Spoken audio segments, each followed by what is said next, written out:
Heyo, it's Moondrop.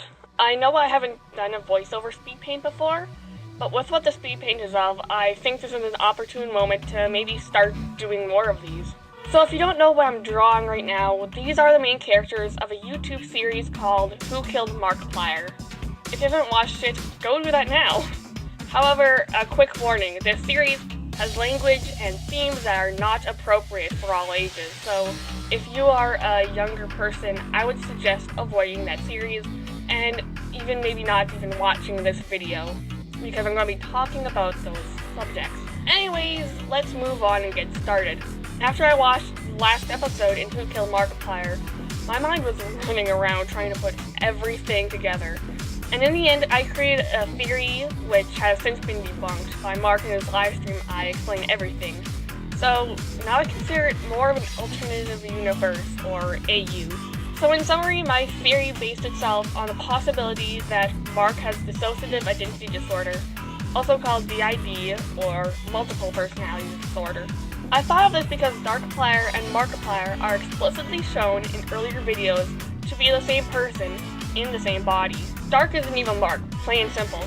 I believe that Who Killed Markiplier was the origin story of Wilbur Warfstache, and the origin of Dark splitting from Mark and becoming his own entity.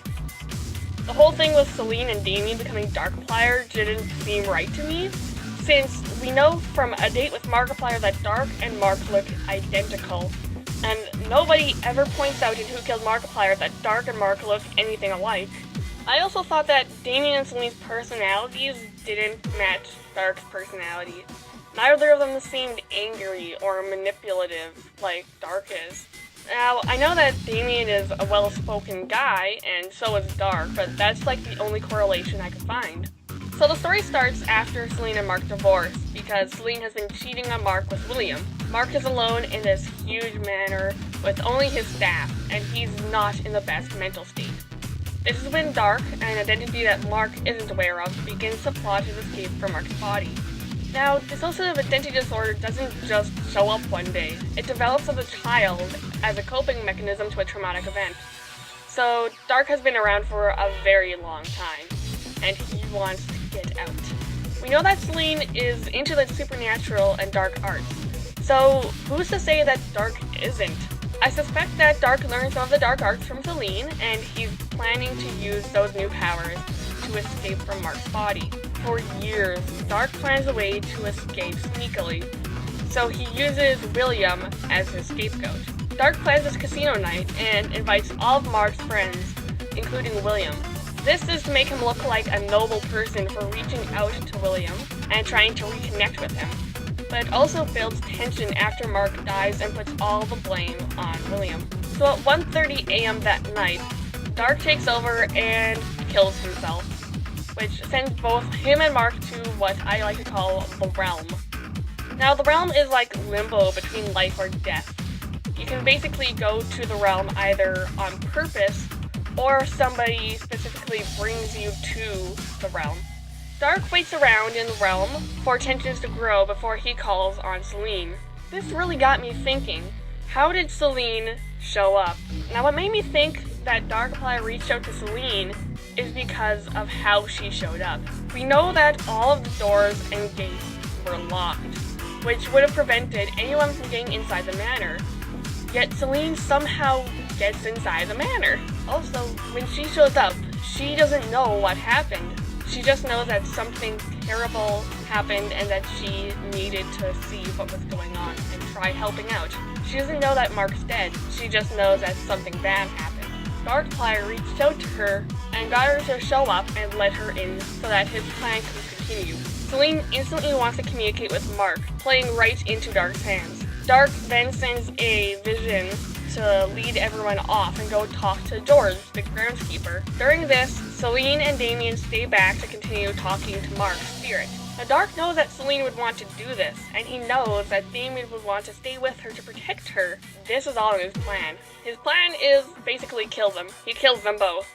And he makes it look like it was Celine's fault because she is inexperienced with the supernatural. Time passes, tensions grow, and the staff leaves.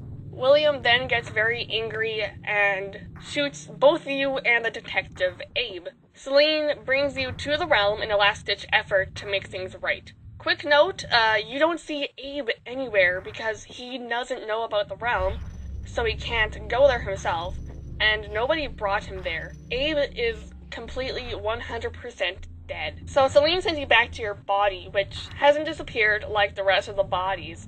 And once again, I'm going to bring up that Celine and Damien doesn't go with you. I say that because visually they're getting further away. It doesn't look like they're going with you into your body. It looks like you're the only one going.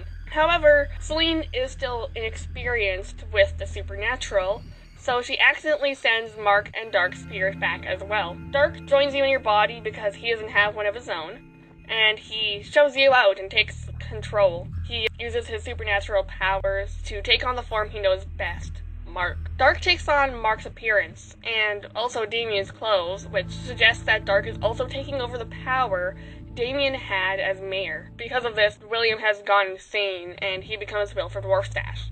Now, going beyond who killed Markiplier, let's consider this. Dark wants to have what Mark has, because he's used to living the way Mark has, and Dark is willing to do anything to get that.